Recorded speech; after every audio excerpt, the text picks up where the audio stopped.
podíváme na řešení jednoho problému parních lokomotiv. Cílem bylo zjistit, proč lokomotiva nejezdila dostatečně rychle a s úsměvem. Uhlie.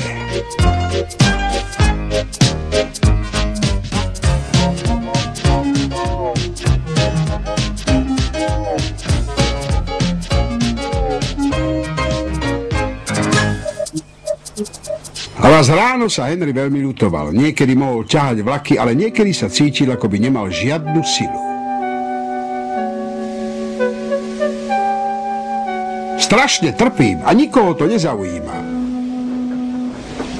Tučný kontrolór počkal, kým príde Henry na nástupište. Vyzliekol si kabát a dal si monterky.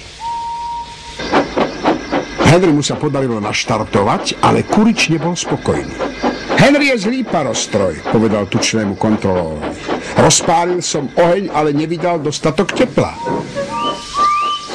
Tučný kontrolór a Kurič išli prediskutovať Henryho problémy.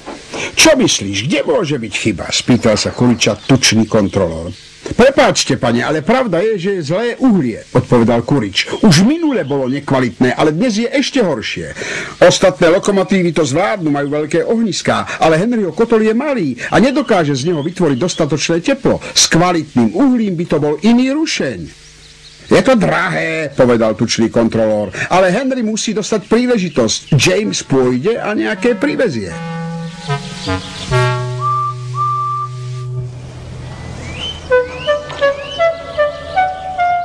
Keď prišlo kvalitné uhlie, Henryho rušňovodič a Kurič sa potešil. Teraz im ukážeme, Henry, ty starý chlapík. Starostlivo rozpálili oheň, z veľkých kusov uhlia urobili akúsi stenu a rozpálený stred vyplnili menšími kúskami. Uhasíte mi oheň, obával sa Henry. Len počkaj a uvidíš, povedal Kurič. Budeme mať obrovský oheň vždy, keď budeme chcieť. Kurič mal pravdu. Keď Henry dorazil k nástupišťu, voda krásne vrela a musel vypúšťať paru. Ako sa máš, Henry? Píp, píp, píp, zapískal Henry. Je mi dobré. Máš dobrý oheň, rušňovodič? Nikdy nebol lepší, pane, a má množstvo pary. Nelámte rekordy, varoval tučný kontrolór. Netlač ho príliš. Henry nepotrebuje tlačiť, pane, skôr ho musím brzdiť.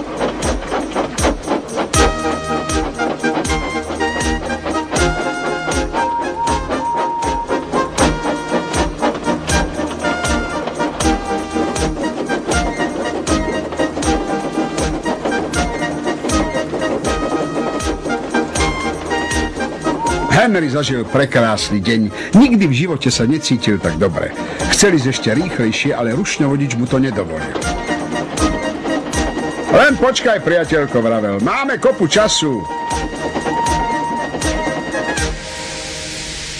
Na stanicu prišli skoro. Prifúčal Thomas. Kde si bol, ty lenivec? Pýtal sa Henry. Nemôžem čakať na zaháľajúce posunovacie rušne, ako si ty. Dovidenia.